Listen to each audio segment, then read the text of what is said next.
Hello, everyone. We're starting a little bit late, but we're happy that you're here to watch this great live stream with a fantastic guest. We did Spencer Fernando last week, and now we have Caryma Sa'd this week to talk about HateGate and just the overall quote unquote anti-hate industry that's currently occupying Canada. It's a big thing, and it's one of those sort of topics that I always kind of talk to people like Caryma and others behind the scenes. You see certain people who post certain things, who work for certain organizations, and you're like wondering, why does anyone call any of these people out? And it's been multiple years of me wondering this and Daniel wondering this too. And it was great to see someone who actually finally started making it effectively like their life's work to document nonprofit anti-hate groups and the hateful things that they do. But without further ado, maybe I'll move it over to you, Caryma. You can introduce yourself and then sort of talk about what the concept of HateGate is, or just the anti-hate industry and sort of the way that it's sort of been injected into your life as one of the main things that you've been talking about these days. Nice. Hi, thanks for that intro. Yes, my name is Caryma Sa'd. I'm a Toronto-based lawyer turned journalist. Over the course of the pandemic, as I started attending and documenting rallies and political events, and sort of that materialized into this whole story that is unfolding before our very eyes, and it touches on the polarization of society, division that's caused, and hate. Hate's a big part of it. The HateGate concept, or it came about in a report that I co-authored with Elisa Hadigan, looking specifically at freedom of information documents that pertain to Diagolon, the way that it was investigated leading up to the Freedom Convoy and in the months following. And it exposed this interconnection, a feedback loop between law enforcement, media, and government officials, with, in this case, the Canadian Anti-Hate Network at the center of it. And information that was either misleading or entirely inaccurate made its way into the public consciousness because of this feedback loop and some of the strategies that work behind the scenes to turn people on to certain types of division and polarization. So, I wouldn't say that it's entirely my life's work, but it has at this very moment, maybe. Yeah, it's evolved from a hobby or passion project to something that I'm seriously pursuing. And that's because I had the experience, I'm still going through the experience of being targeted by some of these strategies, smear campaigns, etc. So I've watched it play out in real time as it affects my life. And that's what prompted me to seek out other individuals who have had similar experiences. Yeah, yours is interesting. So I'll put it in more context because you used a lot of humility, which is not appreciated on this show. Caryma kind of got big by going into, like, you'll say, during the Freedom Convoy protests. Generally, I've been doing it for a year up to that, but yeah. You're up to that. But we all blew up. I was doing stuff before the Freedom Convoy. We all kind of blew up when the world paid attention and that. But you came in from a more personally center left position, I interpreted, but you came in pretty neutral. And you would show videos of like crazy LGBTQS plus lunatics yelling that everyone's a terrorist and screaming and just like being ballistic on the streets. And that means certain people got mad at you. And then you turn the camera around and there's a guy with a bucket on his head going, Trudeau's a fascist, out of NATO, everyone's a Nazi, the World Economic Forum's coming to get us. And then other people get mad at you for showing that. So, and I've also seen you show like the more reasonable things, like to your audience. I've seen you show some of the more reasonable freedom speakers. And, I have to kick a crazy person off a freedom stage once when they gave me an MC chance. He just went on like, and the Mossad is at the thing. And I'm like, nope, off you go. So I can appreciate that. You've shown the lunatics. So this is why you got in the crosshairs of the Anti-Hate Network. I've intuited, because you did a thing of sort of nuance. And that is not how their operation really operates. They're funded by the government to find hate, but only on one side. It's like they map right-wing hate. They openly cooperate with people who are Antifa. So it drives a lot. I mean, their goal is almost like to drive hate, because they go after people go after them, and enrages all of society. People say crazy things, but they're the experts, and then their expert advice can be used by, in extreme circumstances, law enforcement, intelligence, and the legal system to harass people. So I've always said this. Tell me if you think this is a good synopsis of what I've kind of said at a meta level about the anti-hate network. Is this is sort of how the government launders, we'll say, censorship, authoritarianism, more censorship now, through like a technocratic proxy. So like people will always defend government. People are like, oh no, you have a free speech, or you have free expression. That means the government can't come after you. The government can tell you what to say. But this isn't the government. It's an independent body. It's the experts. It's an NGO. It's the anti-hate network. They're not the government. And they're just making recommendations. And then whoever's looking at it, the bureaucrats, go off the recommendation of experts, and then you're censored. So you didn't get censored by the liberal government. You were censored by the anti-hate network. So we don't really have a charter problem or a constitutional problem in this case. It's more of a private sector. It's more consequences thing. And I think that's sort of what drives anyone. So I called it sort of the laundering of censorship through these NGOs.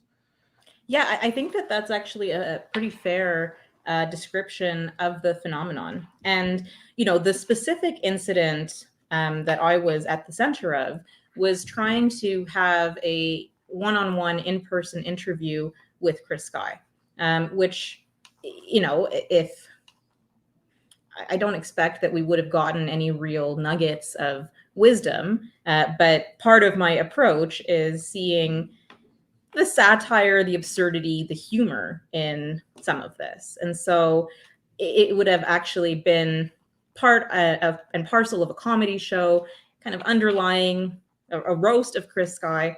And I thought that this would be an engaging and fun way to sort of tackle some of these issues, to confront some of what I perceived as inconsistencies, and give people tools for thinking. Right? That's kind of listen, I come from a comedy background, so I saw the idea and I thought it was a great idea. But thank you. A lot of people did, except for the few who didn't. And I was not prepared to encounter a blockade. I had no idea that was coming down the pipeline. The show ended up being canceled. That wasn't good enough. It was the fact now that I invited him, I was planning to platform him, even though his platform was substantially larger than mine at the time. And that's kind of so, but this concept of platforming I find very interesting, because organizations like the Anti-Hate Network will also pick on relatively obscure people at times and elevate them to the status of boogeyman almost, and do that by cherry picking material, characterizing it in certain ways. And there's an element of fear mongering, and you alluded to the creation of hate. I think that there is a vicious cycle that attaches to it, because when you single someone out, especially if they're not, how do I say this, Jet? If they're not important, right? If they don't have the capabilities to defend themselves, then it becomes quite nefarious. Like if it's an average person, I kind of had the luxury, this week when we started getting a lot of attention and going on Indian media channels and kind of going a bit viral on the India stuff, the Anti-Hate Network came after us because no one could step out of line. I had retweeted a video someone did of Jagmeet Singh next to a man who's openly advocating for violence against Hindus. It was on tape. There's another tape I have of him saying, no, we bombed and we did this and we kill and it's good. We kill. So not a good guy. The guy ended up retweeting. He had sent some anti-Semitic stuff 4 years ago. I'm Jewish. So, right. But it's kind of funny. When I retweeted him, this guy had actually messaged me hey, by the way, this is my past. I said this. I got in a really dark place in the pandemic. I'm sorry about this. Made an apology.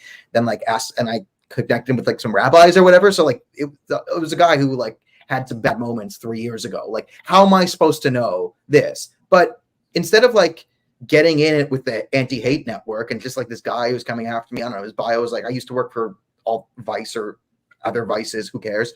Block. And we're like, talking about? It's no, don't say his name. Like, it's just some loser. Like, this is the problem. Like, I don't want to give these losers anything. Like, it was so clear that he wanted me to be like, look, the anti-hate network's coming after me. Support us in our fight against the anti-hate network and these guys and own us. And then hype them up, and then they hype us up. And it's just like this toxic nonsense thing where, like, we just have a bunch of parasites in our society running around trying to get famous off destroying other people's success. And it's like, no, like, you're losers. But not everyone has that. Like, not everyone can just be like, okay, I don't care. Like, I'm doing something else, whatever. Like, for a normal person who needs a normal job, who like has to like send their resume into things. Like, I have 8,000 hours of me saying crazy, ridiculous things. Like, I'm not getting a job at like RBC anytime soon. I know that. But someone who wants to get a job at RBC and the anti-hate network says you're at this protest, that can ruin their life. Right. So like, I don't want to feed into this system that just goes around destroying people's lives for purity reasons.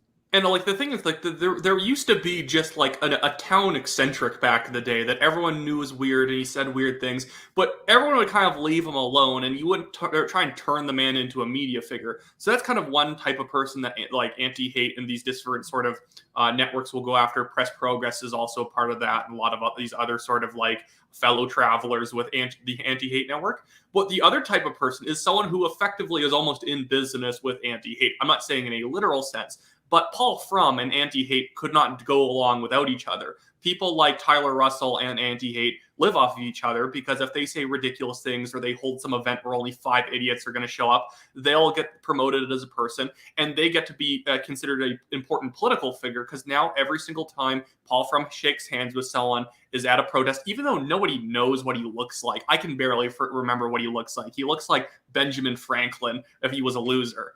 There's nothing really going on with him. Yet anti-hate gets so much mileage out of him donating to Derek Sloan, getting him kicked out of the Conservative Party under O'Toole. He'll shake hands with Adam from Adamson's Barbecue or whatever, and now he's somehow a Nazi because one guy showed up or whatever. But and that's where a lot of these like anti-hate groups, if anything, they are perpetuating and popularizing actual hateful people. And then they play, 6 degrees of Kevin Bacon to try and get to reasonable people and then say that you're somehow traveling in the same car as them. Maybe you have to go back to you, of course, Caryma. The thing is, too, it feels like the people from the anti-hate network and these sort of other tag-along groups hate you so much because they understand you as a person and they know that you're a sympathetic, reasonable person that can't be smeared. So that's why they come after you the most, because you're the person who might actually make people meet in the middle in a certain sense. Oh, well, a lot to take in there. A couple of points. I agree that with certain characters who receive attention and focus, there is almost a symbiotic relationship there. The very notion that association means an unequivocal endorsement of anything that this other person has ever said or done is totally absurd. I think that people should be judged on the merits of what they do and say. Association may be relevant at certain times to figure out where someone is coming from, what is animating them, but it has to be done with such care, because otherwise, if mere association is enough to be tarnished as XYZ, then people are prevented from communicating with one another, and expression, being able to reach across the aisle, that's, in my view, a cornerstone of democracy. And if we are unable to do that, the only solution is more polarization, which leads me to the point that there are different types of people or personalities who get featured by organizations like anti-hate. And the ones who are truly at the fringe, or maybe normal people who were spotted somewhere or what have you, if the spotlight is on them and without clear basis, but that leads them to be ostracized by other people and pushed out of their communities or lose their jobs or whatever tethers them to any sense of normalcy in society, where do they go? They get driven into more and more extremes where, beliefs are validated, the notion of persecution, and perhaps they are then exposed to even more radical ideas. So it's counterproductive even at a face level assessment of what they're doing.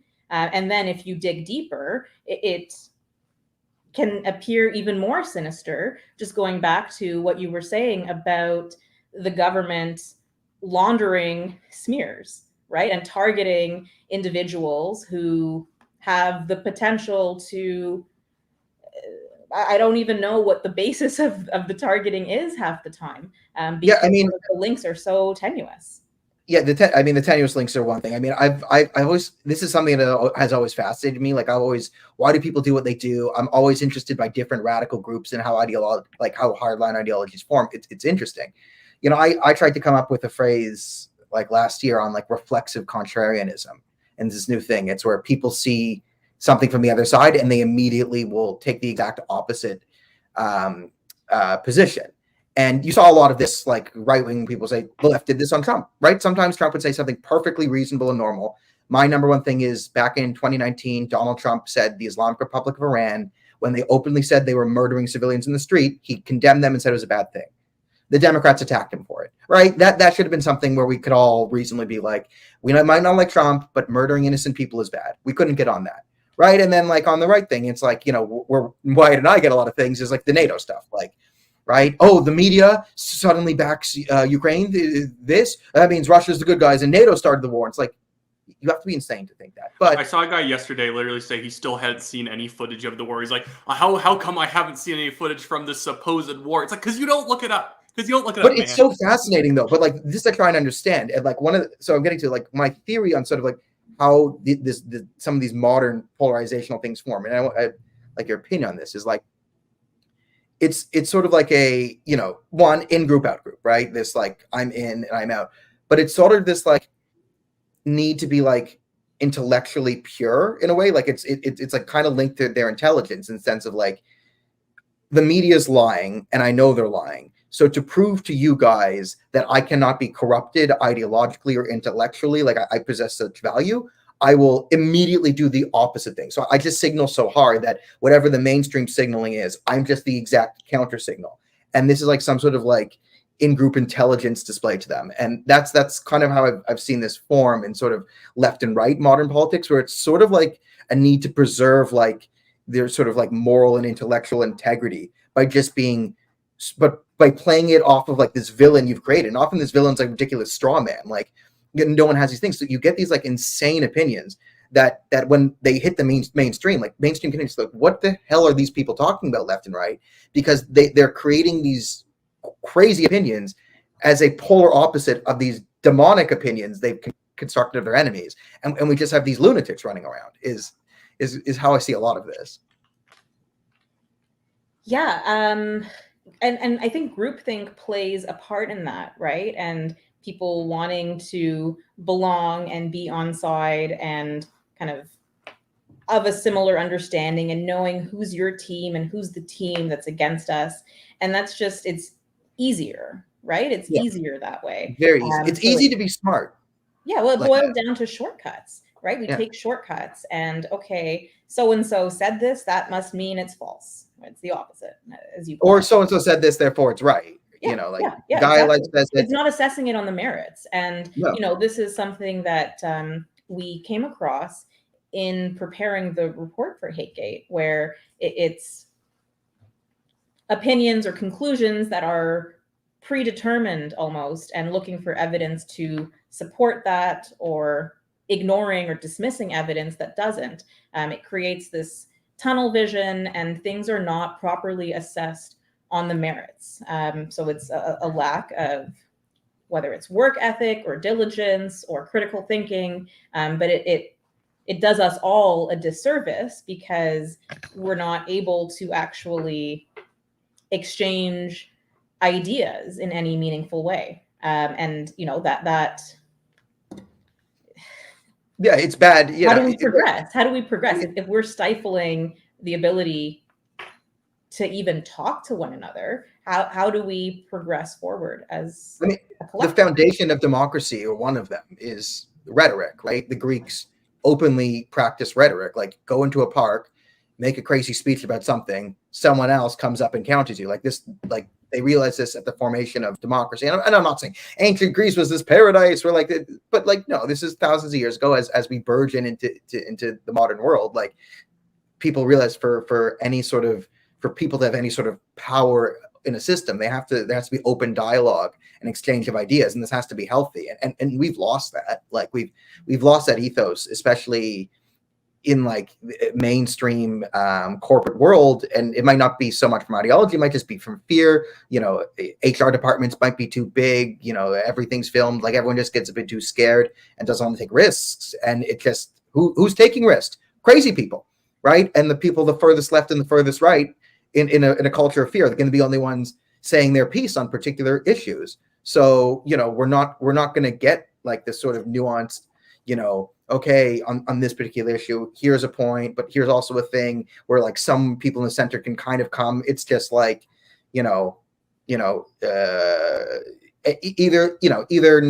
the greatest or NATO's the worst, or Russia's the greatest, Russia's the worst, Ukraine is real, Ukraine isn't real. Like the conversations we're having are not high quality, right? We're still, we're debating over what is a woman. We're not talking about like, what is the most effective way to, increase public literacy when it comes to legal and political matters. Like, how do we teach high schoolers how to up themselves on a political power curve to get ready for university and come? Like, these are not the conversations we're having. It's who's allowed in the washroom and what flags are we raising in the schools, right? So it's not that. I just wanted to add in this because I think this would be something maybe interesting to talk about, because I think one of your best article on all of this stuff so far, Caryma, has been this one. I'll just throw in the chat.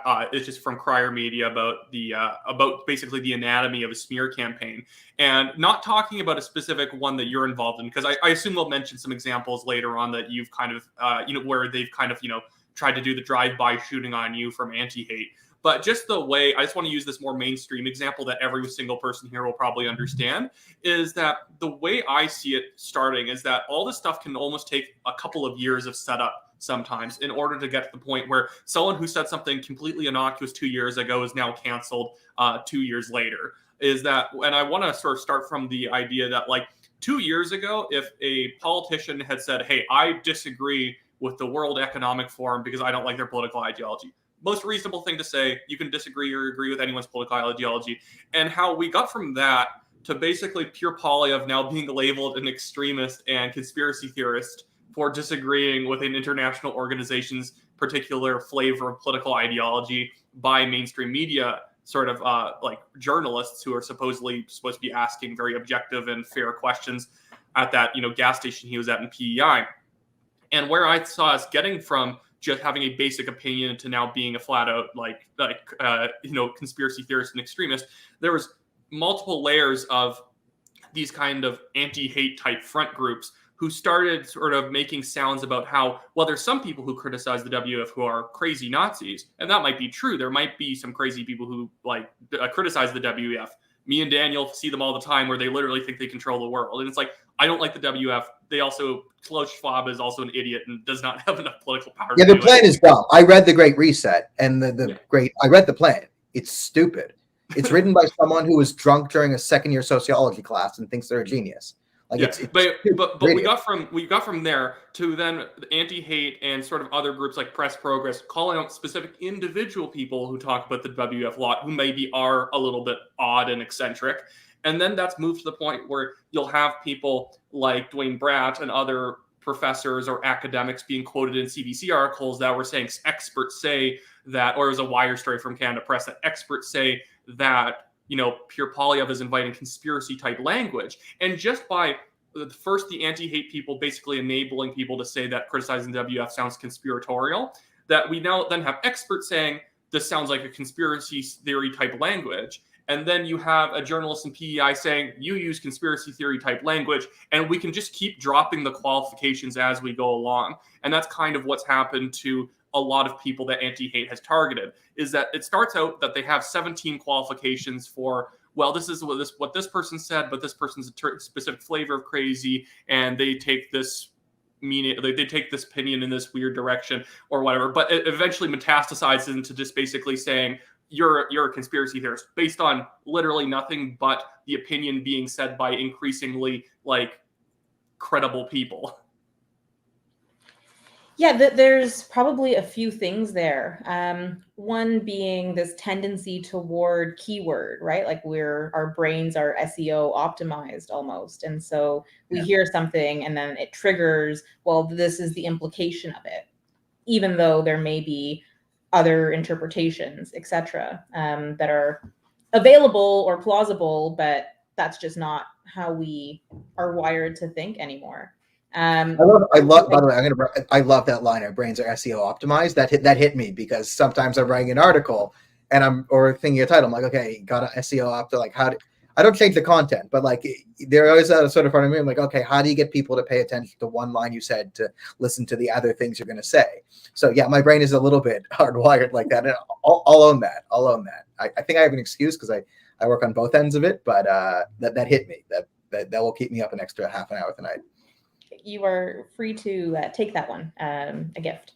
My laundering. I'll trade you. I'll trade you that for laundering some sort of censorship. And we can. So that's an element of it. There's also like when we're talking about experts or expertise, who is being spotlighted as an expert?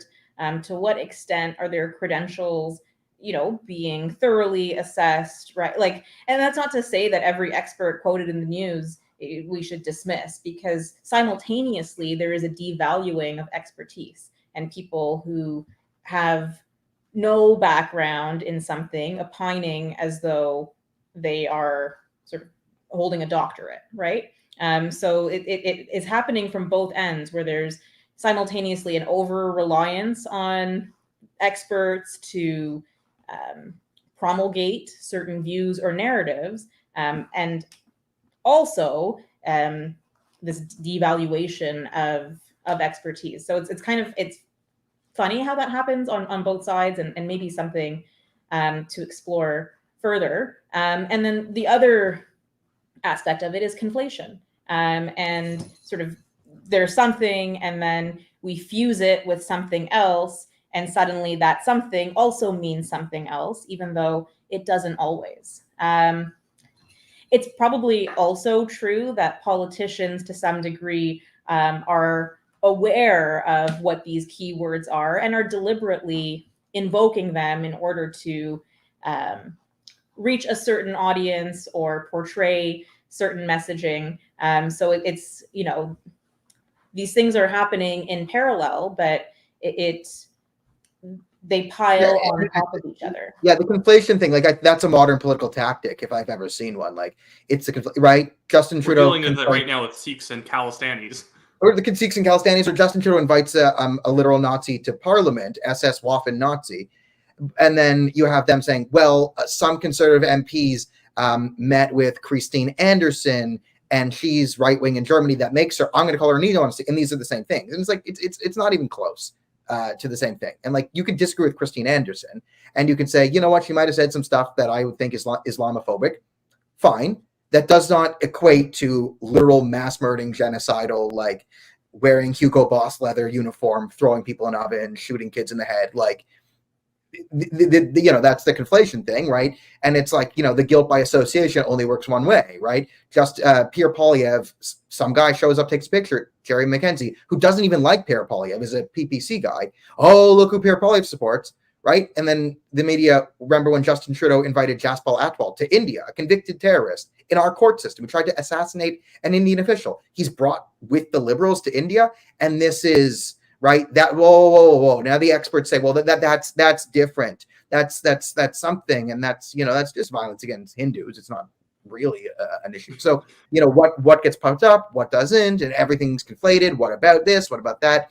Yeah, it's toxic, and everyone just kind of checks out because the hardliners have their excuse. Like all the Trudeau people, it's like, oh, Trudeau invited a Nazi. Well, Pierre Poilievre took a picture with someone 4 years ago. So, right, it's a wash. I was just gonna cut in here. One, I'm going to thank Jason Abbey for contributing to the legal fund. This is not beer money, it is legal money. But thank you for that, Jason. But I just wanted to also just talk about just the fact that when you're dealing with a lot of these anti-hate activists, people from the Anti-Hate Network, Press Progress, we literally had Press Progress imply that we're pro-Nazi despite half of our writers having, dead relatives in Poland.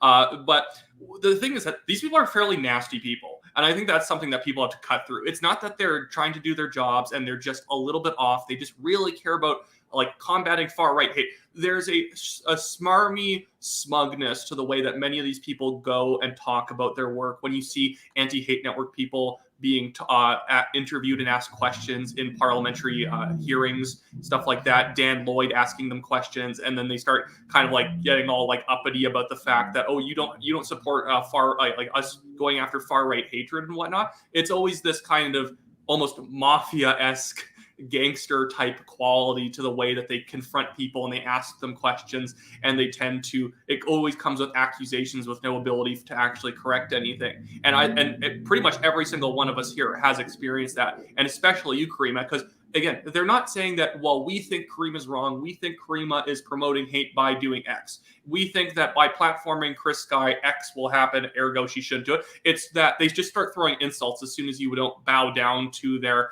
particular view on a subject. And maybe you can talk a little bit about that, because I thought when I was reading that article that you wrote, The Anatomy of a Smear Campaign, the nastiness that immediately comes out from just simply you disagreeing with their tactics is above and beyond absurd.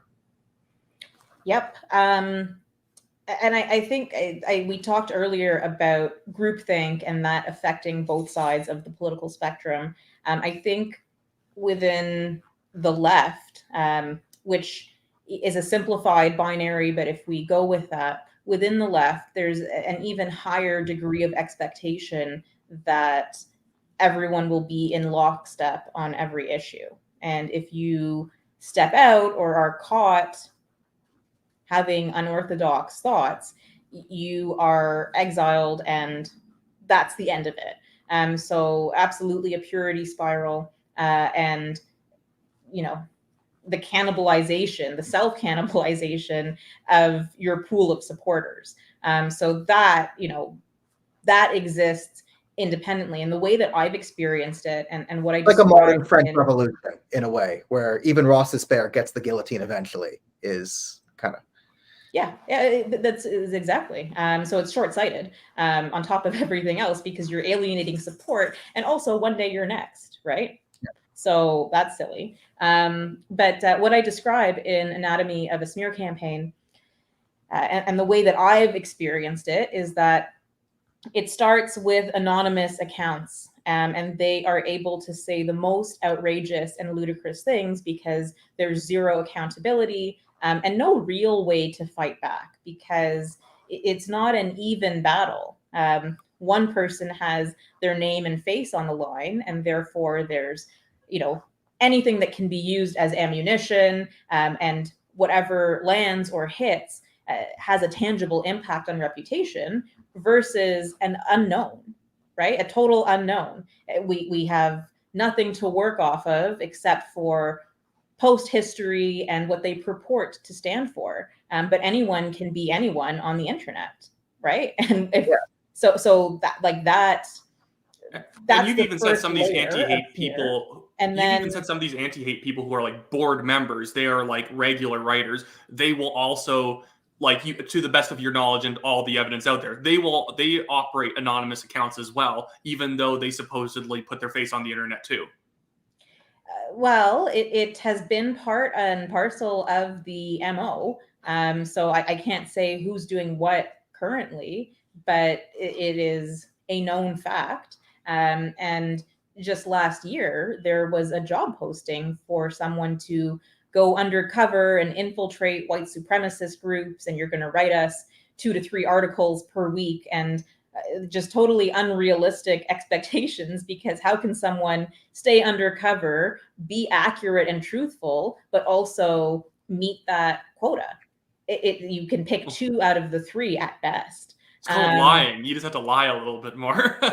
but like, so we know that that's part, like, so that's the first layer of it. Anonymous accounts make smears, and then, other accounts pick that up and maybe soften the language a little bit, maybe not. But it goes up this almost chain of command. It reaches influencers. It potentially reaches journalists. And then it's now been repeated into fact. This is part and parcel of how corrupt NGOs work on a lot of issues. Like, I won't get into trouble like geopolitically, but I've seen it on like left-wing NGOs and right-wing NGOs when they want to criticize a government that's not on their thing.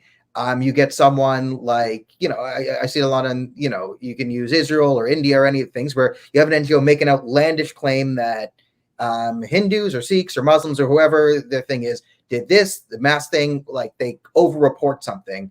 It gets picked up then by other NGOs, as NGO says. Once it gets picked up, the original NGO then retracts and says, okay, we didn't really say that, so they're no longer legally liable. But everyone else, all the other NGOs in the ecosystem, they can all report on it by saying these people said it. So because if you want to go after someone, you have to go after the original, and the original, well, no, we changed it. But you still have all these NGOs sort of reporting the original extreme, over-exaggeration of the first one. And so again, I've seen this tactic being used before on the things. All right, so there's two areas that I think we need to get to. I think people would find a lot of interesting. So first one, I saw this come up in the chat. Greg from Diverge Media asked it. He wanted your take on this. But this would be the government censoring Bill C-11, the new podcast regulation. Yes. What's her view? And unless what's he views on the regulation of podcast CRTC being forced upon Canadian media personalities? So I think we'll do this, and then I got a question for you after that. I think the CRTC is not particularly democratic in the way that it functions, and in who gets to make these determinations about what qualifies. I think that it is overreach, quite frankly, to even imagine that you can control content on the internet. And it feels inevitable that this trickles down to affecting people's ability to freely express themselves, which I see as a net negative. Even in a world where misinformation, disinformation, hysteria, hyperbole, it's part of a business model, right? Clickbait is a thing. So there are incentives for people to be less measured, less nuanced, less truthful in order to monetize their platforms or gain popularity or fame. So that is the issue that needs to be contended with. But I don't think it happens by regulating speech or content. And I think that overall censorship, it's a cudgel, and we should be, as a society, very careful with how we introduce or use it. First of all, because political winds can shift at any given moment. And once there is an apparatus in place to censor civilians, to surveil them, to monitor them, right? You're a fool if you think the person in power always will agree with you. You're an absolute fool if you think the person will always agree with you. Like, eventually you're going to be on the outs of someone in power. And it's the old Christopher Hitchens thing. Like, who do you trust to make the delineation of what is hate? Well, what you also end up getting when you have too much CRTC regulation, as well as just the general federal subsidization of, like, the CBC and other media outlets, and then the regulations over top of it, is that you ban any new information from really entering the scene in a big way. In independent media, as you probably all know, there's $0 in independent media. There's nothing there, because the thing is that there's so many regulations already dictating what you can do and what you can say when it comes to television and radio, that everyone else has to do their thing online, and then it becomes too difficult to do on. We can't even post stuff on Facebook right now.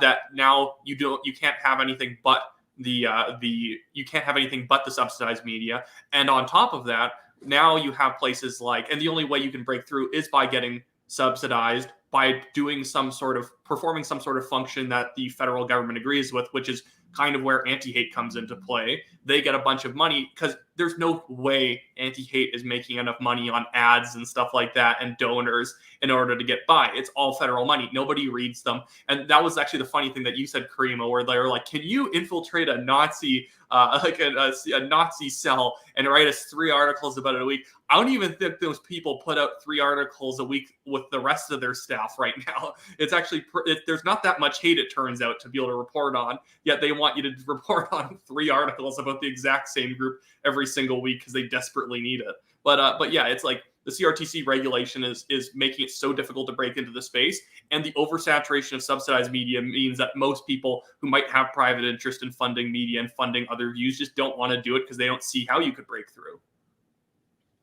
And right now is a very critical juncture because the Canadian Anti-Hate Network has made a bid for $5 million of federal money to be an anti-hate watchdog. Yeah. That's a lot of money, and that's a lot I'm going to have to get a Bernie Farber tattoo in order to keep myself out of prison. I need Bernie Farber's face on my face in order to just, be able to buy groceries. That'll be the new vaccine passport. Scan an anti-hate tattoo. And it's, it's subjective, right? Because it just is. And we already have certain parameters on speech. So free expression is free expression up to a certain point. I'm not just talking about criminal law, but also, defamation law, certain restrictions on the way you're able to advertise. So it's not truly free. And there are mechanisms to deal with it, but the law, it is a tool in the toolkit. And there's not much of an emphasis put on creating in order to have alternatives, in order to, promote or provoke thought. It's more about shutting things down. And I think it's counterproductive. It makes people double down or pushes them to farther extremes. And, it is the antithesis of progress. Well, so I'm gonna jump in, Wyatt. I think there's a good follow up here that I know you have something to say. I'm gonna outrank you here. So we appreciate that. Also, Ben Bankus and I are arranging a protest against the CRTC next Saturday. We think we'll come up. I'm gonna meet with him after this, and we're gonna protest that. So next weekend we'll do something. But this sort of shutting things down in free speech, and we have other things, and there's other things in law. So I'm not a hate speech guy, but I understand there are things that you say with words that are illegal. Like, I'm not a crazy person. And I think Canada's just sort of hit an international incident, and there's some people here from India who might want answers to this particular question. And one of the things I kind of went viral on is going ballistic, screaming about Khalistani nonsense in this country. I go crazy when we have places like the Anti-Hate Network saying, you took a picture with him, who took a picture with him, who 4 years ago was beside a poster by someone whose grandfather was friends with Adolf Hitler. And therefore, you're dangerous. And here we have Canada, a country where there are Khalistani-affiliated Gurdwaras, and the majority of Sikhs in Canada are not Khalistani. They like me because I'm anti-Khalistani. I know it has nothing to do with the Sikh religion. It's an ISI-funded nonsense BS movement that doesn't care about Sikh human rights because they don't say anything about Pakistan. But they're screaming about India, and screaming about India, fine, that's political things. But we actually have people who, again, they did the floats with Indira Gandhi, calling for the assassination of Indian ministers, photos praising terrorists as martyrs, putting like targets on people's heads. There's people openly running around threatening. I mean, the lawyer for Hardeep Singh Nijjar is telling all the Hindus to get out of Canada. He's going to send them all back to India. And we have these factions that of certain, we could say, minorities of minorities, which are outright threatening like widespread ethnic violence. And we're not like hedging it. They're like, no. We're not speaking English, so the Anti-Hate Network was too lazy to translate, but it's like, get revenge, blood for blood, glory to the martyrs, like kick them out, like fomenting legit violence, praising suicide bombings, like things that are any reasonable person should say this crosses the line. Yet this doesn't make it onto the Anti-Hate Network. Like literal ethnic violence, we're calling for it straight out, no ambiguity, against an identifiable group of Hindus. Silent. from Well, yeah, everyone. it turns into the exoticism that we don't know what these people are up to. It's too complicated. Sikhs, Hindus, it's this group versus this group. I can't make sense of it. And then, then you get people going really hardcore after like non-existent. But I would like a more supremacist center-left opinion on this, because like it's easy for me and Wyatt as right-wingers to kind of say there's a wokeness element to this and blah blah blah blah blah. Which, like, I still think there is a bit of a wokeness element too, and you could also say maybe a bit of a racist element where, you know, white people don't care about the lives of brown people because, oh, that's them, that's not us. Like, I acknowledge that both sides exist, but I would like a bit more of a, you know, a center left reasoned, you know, musing maybe on this. Well, I think if we look at who is staff, who's on the board, there's probably a lack of capacity, frankly, to deal with issues that aren't plain and obvious and, you know, part of the norm of what they're looking for in terms of hate. So they just don't have that inclination or skill set or perspective, because it's not a particularly diverse group.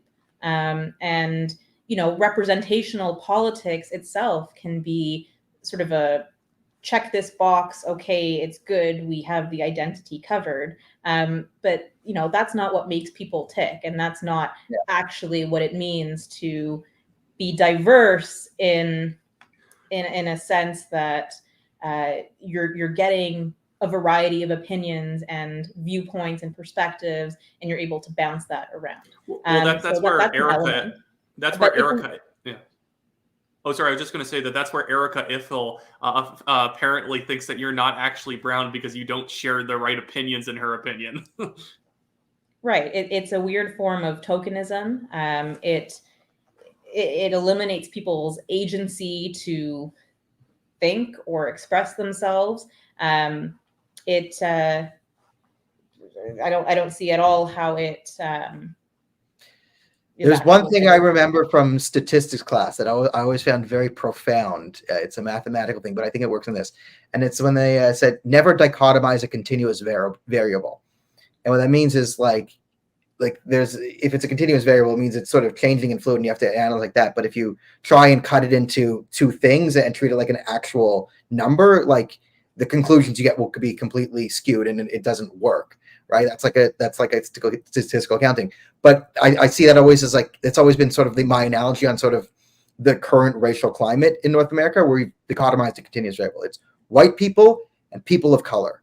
Right. Mm-hmm. And one is good and one is bad. But that's not exactly the way to think of it, because again, you know, black is different than brown. Also, like brown, like white, it's just brown. India, Bangladesh, and then within India, have these different things, and then brown is South America and India. Like I couldn't find two more different cultures if I tried between like Brazil and India, right? But they're POCs, and I'm like, so you know, it's to me, it's like we've dichotomized continuous variable, and then if you commit a heresy from the Church of POC, well, then you're kicked out, right? That happened to you. My most famous one is Ayan Hirsi Ali, right? She was kicked out of, you know, she lost the woman, Muslim, refugee, all that because she took some heterodox viewpoints. So she lost all of that type of stuff. And you have this really, you know, sort of, again, this toxic polarized environment that we keep talking about. If I could on this, there is a very perverse eagerness on the part of people who buy into this viewpoint, where they really like going after POC, to use that term, who don't align, and finding the bad POC and making sure everybody knows who they are. So, you know, an opportunity for self-examination on the part of these individuals, why that is something they feel they should be weighing into, first of all. Can I add theory? Like I've noticed this. It's sort of the heresy element. This is like, I think, where women get a lot more hate on like when they step into the trans issue, because they're supposed to be protected by this thought of intersectionality. So it's the heresy element to it. It's sort of right. If I do it, it's sort of expected. I can ramble about washrooms all day and people might not like it, but no one's going to try and kill me. And then, you add, oh, you're brown and you're a woman and you've done this. Well, you've done an even greater heresy. We gave you so much. We gave you everything. You could have been on the pedestal, but you rejected it. You were the chosen one. You were the chosen one, Caryma. Why not? Why have you for a second? So I think it's an extra level of viciousness. You see it on the indigenous leader, the Inuit woman who backed Polyev, saying, I wasn't defended. And then people just viciously, like white liberals who are like, we need truth and reconciliation, until an indigenous person has a legit truth and reconciliation moment with the leader of the Conservative Party. And then, all the gloves are off. You see that all the time. So yeah, that's a real sort of interesting. And I use POC or person of color because it's my favorite phrase, because it's so silly, because everyone who uses POC would be, if I called you a colored person, they would go ballistic and be that racist. But we've changed like the little way, and now it's like, and now you have to call them a colored person, but like in a different way. Because I just know in 5 years, like POC is going to be like an offensive thing that like only a racist would say, and you could just see that coming. So I'm just enjoying the shift of language. language. Blow up. In kind of, if we're looking at recent events, the way that the million-person March for Children, or whatever it's framed as, the way that was covered really illustrates some of the shortcomings in a binary, dichotomized approach. You had people screaming at Muslims to go home, right? And there is this tension and hypocrisy and a framing that leaned heavily into the notion of hate. I was on the ground in the Durham region, so I only could be at the one particular protest. But it's a mix, and anytime you're painting an entire group with a single brush, particularly a group that's kind of nebulous and amorphous and doesn't really have gatekeeping in any meaningful sense, it just cheapens the discourse and our ability to actually engage on the substantive matters. It is very unfortunate. Well, one of the things that you saw with a lot of people reporting on that, and one particular guy I'm actually having to deal with now, but when you go through all their tweets, they keep saying it's a hate march. Oh, it's a hate rally. It's the anti-LGBT rally, even though it's like they're standing up for one of the most oddly widely held beliefs in Canada of believing in parental rights, but they're just pushing back on the minority of people in government and other institutions that seem to demonize people for like wanting to know what goes on in the classroom and whatnot. Not even demanding that this must be done in the classroom, just saying, I'd like to know what's going on. And that's it. But I would say that what highlights is that just the word hate or hateful or bigoted has become a pejorative in and of itself, is that you'd rather be called anything. You'd rather be called any slur than hateful, because as soon as you're hateful, people just imagine things that you might have done, and it's deliberately vague. And this is exactly the person I'm thinking of right now and the tweets that they put out. They're not from the Anti-Hate Network. They're not connected to them or Press Progress or any of these individual organizations, but they have the same tactics. They'll never specifically say that you're a racist or that you're this or that. They'll just label the thing that you're part of a hate movement, and then they'll often just post subtle, vague stuff, hoping that then the bot accounts, the anonymous accounts in their replies fill in the gaps and fill in the kind of slurs down there for them. But even then, these people who are scared to ever directly say something about you because they don't want to be like sued or anything like that, even though usually I find the people that they're criticizing are not litigious people. They tend to be the litigious people, and they project their litigiousness onto you. Is that like they still are, these same people are still comfortable saying hateful because that's the acceptable way of going after someone. That you're never ever going to be able to successfully sue someone for defamation for calling you hateful, even though it's probably far worse than calling you like a Nazi, because that's such a ridiculous label. Most people won't believe it, but people believe hateful. Yeah, it is a convenient vehicle to transport a lot of assumptions and kind of create a particular perception. And if that's the first thing someone hears about you, that you're hateful, it colors the way that they interpret any subsequent action.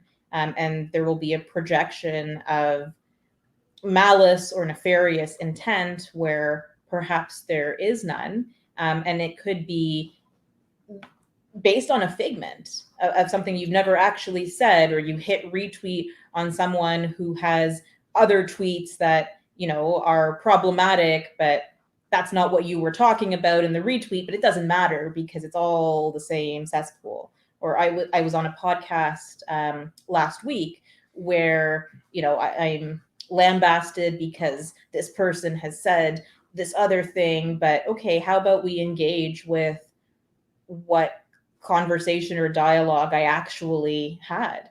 And there's an unwillingness to do that, or to I be found fair. over the years it's a mental trick that a lot of people will use who want to like be political but don't want to think too deeply or get into conversations and don't want to go to the side of the echo chamber. It's like, so I always, like, people ask me like advice back in the day on Facebook arguments. I'm like, don't write 14 paragraphs, right? Because if you write 14 paragraphs or you have a long podcast, someone's going to find one little line in there where you misspelled or get something and ignore the wider point on a technicality, right? So my advice when people ask me how to argue with losers on the internet is like, keep it short and just make a point and don't get sidetracked. And then, like, but the best advice I can give you is just like, don't do that all day. Like, go outside, like if someone says something silly and you can think of something funny to say right away, okay, that, but like, I wouldn't get caught in paragraphs long Facebook arguments is what I go there. All right. I'm going to transition to a question I really want to ask you before we hit the hour mark, because I think we talked about this beforehand and we never really got into it. And it's part of the national issue. So one of the things that we've talked about HateGate is this sort of how it has worked in the past with the Canadian intelligence agencies to create sort of let's say a false intelligence report, because this is a big thing, a current geopolitical thing. I know the Nazi in Parliament, but we currently started a major geopolitical fight with an ally in India, and we're claiming to have an intelligence report in the bag that's top secret. And, I have made the point publicly that I've seen the government lie about an intelligence report before. So you're going to have to show me what you have before I believe Justin Trudeau's government is my position. Like, if I see something concrete, I will believe it, but I'm not taking anything on face value. And you're a lawyer in this case and a journalist. So you have a sort of an extra close to the ground point of view here. So I'd like you to sort of explain to the people what you can on this topic. Well, if the information is top secret, then why introduce the idea or the accusation or the allegation in public in the way that it was done without anything to corroborate it? Because with India, we've seen real consequences flow from that. And was this political grandstanding? Is it domestic power play? Is it what we don't know, right? We don't know. But if I could, I'll refer to a sequence of events that came out of the Freedom of Information documents that we looked at. And this was happening during the Freedom Convoy. Minister of Public Safety, Marco Mendicino, made public statements that, hey, there's this weapons cache in Coutts, and there are strong connections to organizers of this far-right extremist group who are in Ottawa. And when pressed by reporters at the conference for further details, he essentially pushes them off to law enforcement, and law enforcement in this chain of emails are going back and forth to say, well, what do we do with this? How do we respond? How do we substantiate his claims? And what they ended up doing was quoting from a global news article, I believe it was, that quoted the Anti-Hate Network, and they basically presented a media story back to the media to answer questions that a government official likely drew his thoughts from the media. So a very, like, it's a backwards system. And I would not be surprised if that's kind of what we're looking at with this India situation. If that comes out at some point down the line, that government official made these statements based on maybe something, but, we're doing work after the fact to try and substantiate. Can I ask Yeah, if that I was mean, articles I written can. by Rachel Gilmore? Yeah, Rachel Gilmore, noted Calisthenics expert. Like, because I'm one of the few people who's Oh sort no, of been she's talking about following the other one for the Freedom Convoy one I was for the mentioning. Freedom She Convoy. still worked Yeah, there at the time. yeah, I'm just saying, like, I wouldn't be surprised because I like it's an open source report, parts of it, like, and it makes sense why I'm like, one, I can pretty much guarantee the Indian government was following this guy, right? We have reports in the Vancouver Sun that he might have been running a terrorist training camp. Like, our own media was reporting that. I got videos of him AK-47 saying things like he was openly advocating for violent secessionist behavior, and a renewal of hostilities in the Punjab region. So yeah, if it's like if we had a major FLQ cell that existed in Belgium, and someone in Belgium was just screaming about destroying Canada and, like, finding all the English speaking people, Canadians in Belgium, and kill it. Like, yeah, I think CSIS would try and follow this guy. So you probably have something in the thing of, like, yes, we know the NIA was monitoring him, and yes, we know he was receiving threats. Yeah, because there's videos of him. We even have info that CSIS was meeting with Najjar on like a weekly basis, and it wasn't even specifically to warn him about security threats. It was just to, first warn him about security threats, and then they kept meeting with him every single week. So it's like, well, there's a big opening there for someone like Najjar to say, when they're like, well, who could be threatening you? And then he just starts basically feeding them bad information about the Indian government because his whole life. Or they could have been meeting with him because people complained about him threatening to kill Hindu people. Like, it could have been both ways. You could have been like, listen, you're getting death threats from this community because you're sending death threats to this community. So they could have been meeting him for multiple reasons of, hey, there's some credible threats against your life. Also, you're threatening everyone else's life. Please stop. Yeah. Like, it could have been, we don't really know, but it kind of, there's like an Occam's razor sort of like, why would there be Indian intelligence around this guy? Okay, look at what he's saying and doing. Why are there threats against his life? Look at the video content he makes. And, how are we here? So, and then, we have this top secret Canadian intelligence report. The BC guy gets it. It's just an open source report. There might be something else in the hole. We know there's something with the Five Eyes. Potentially, did they wiretap Indian diplomats? We don't know. Like, so yeah, it's a massive cluster. But again, I'd be much more willing to trust the Canadian institutions if I hadn't seen the Canadian institutions systematically lie on important issues for a period of a few years now. So I'm fully in the, you have to show me something concrete. The Liberals have to show me something concrete for me to believe it. I'm not taking anything on face value. Yeah, maybe to go back to Caryma now, on something specifically about you, because we are past the hour mark, so I'll keep this pretty fast and sort of two more things. One question, then I'll have a bit of a wrap-up question too. That I think that people often misunderstand that as soon as you label an organization like Anti-Hate or any even legacy media publication, people always have this sort of myth in their head that this person is sort of like a 1960s style journalist pounding the pavement with their notepad going around collecting clues and figuring stuff out. It's just really not how it works these days. The internet's fantastic for research, but Caryma, do you perceive that a lot of people don't realize just how shallow most of the information people work with these days in order to do that, as we are literally seeing, that weekly content, do 3 articles a week, and something that should be taking a month? Mm-hmm. There is that, and there's also this tendency to kind of copy paste or accept or replicate the source finding, but the source finding itself, without going to the original document or the original podcast. So you take a line that someone else has found, you don't bother to check the original context of it, and then you repeat that, and then it gets repeated again, and the repetition, it makes something fact. And yes,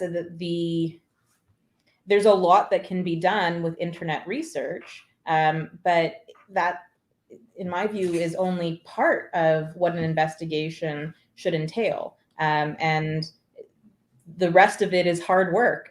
And I don't know who. Well, I guess that's why you're hated as well, is because going with your cameraman down to these protests and filming is always the other side of the story, that even if they're trying to build up someone as a particularly dangerous figure, this person needs to be looked out for, this person's crazy, don't go anywhere near Chris Guy, he's going to hurt your family, and then you guys go and film them at public areas. Yeah, you might not agree with everything they say. Yeah, you might not like their rhetoric. Yeah, they might believe some things that are maybe like, ugh, maybe don't think that. Maybe let's slowly convince them that that's not true.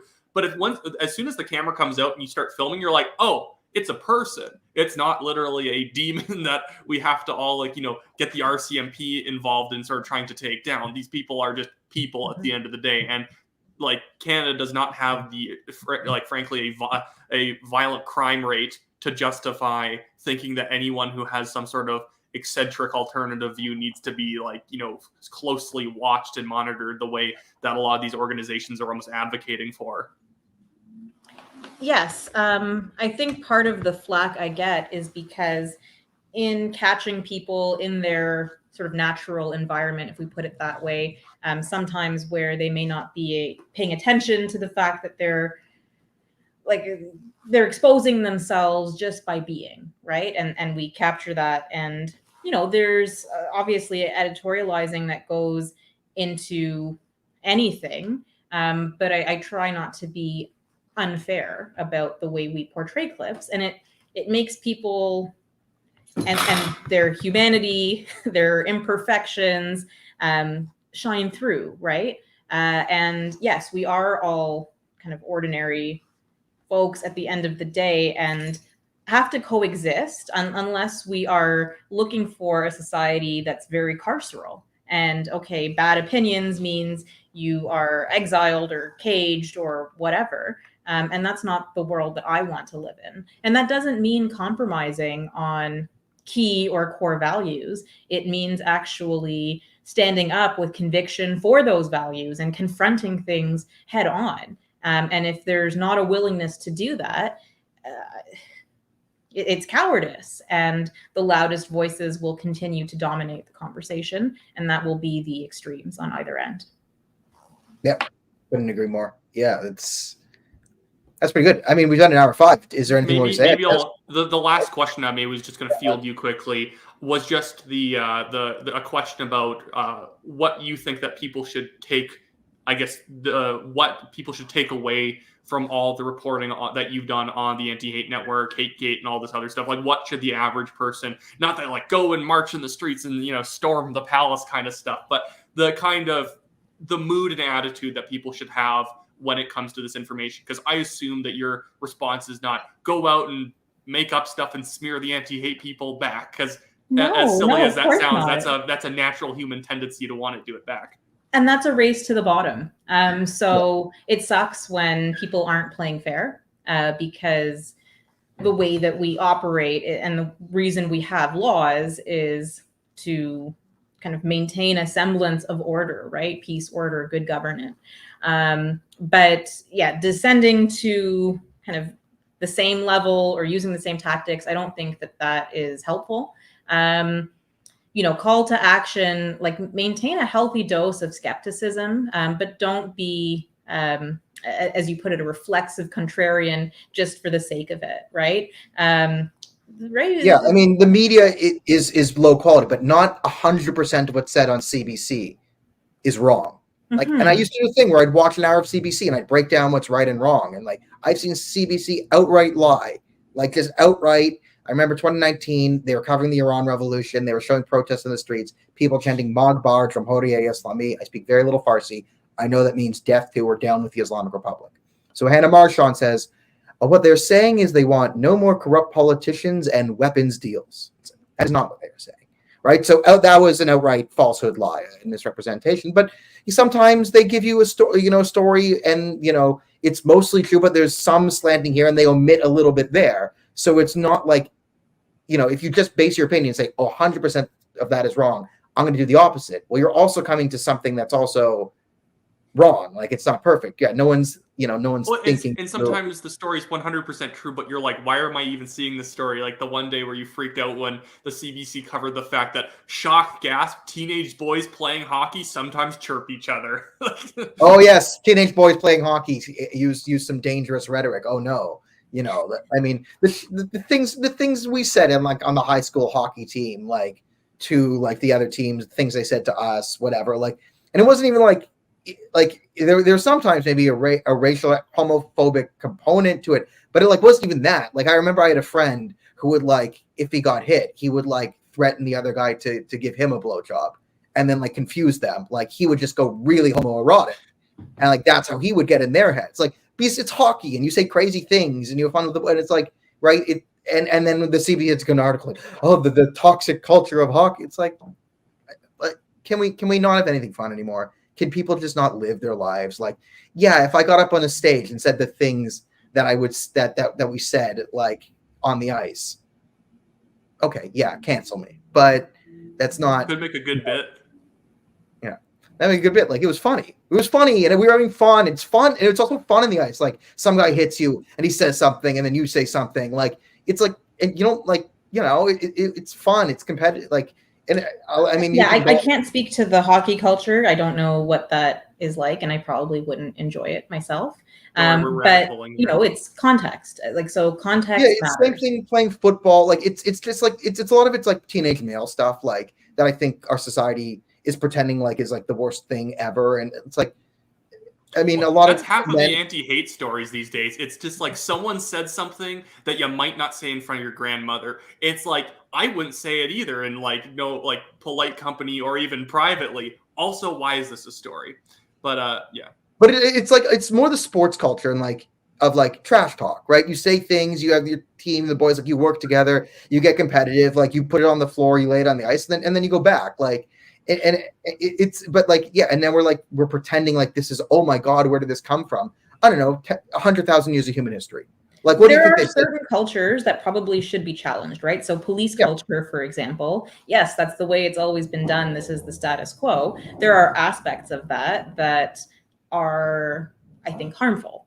So being critical of a culture is one thing, but yes, the blanket statements, and particularly sort of in civil society, like I don't know, if everyone could just be cool. I guess that's my that's my send-off message. Yeah, everyone be cool, or try harder to be cool. And if an actual call to action, I mentioned this $5 million bid. I strongly encourage people to reach out to their federal MPs, their representatives.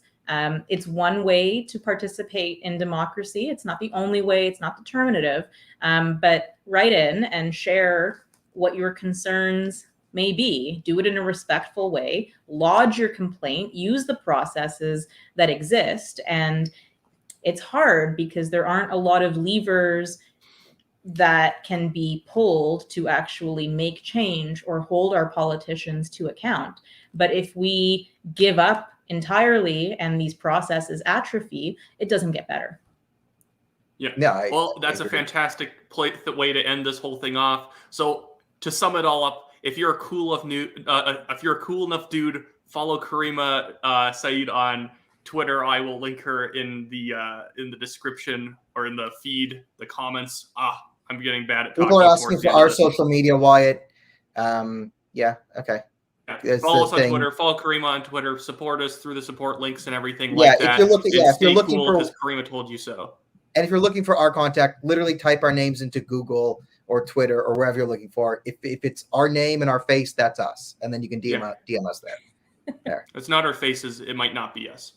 Yes. Anyways, have a great day, everyone.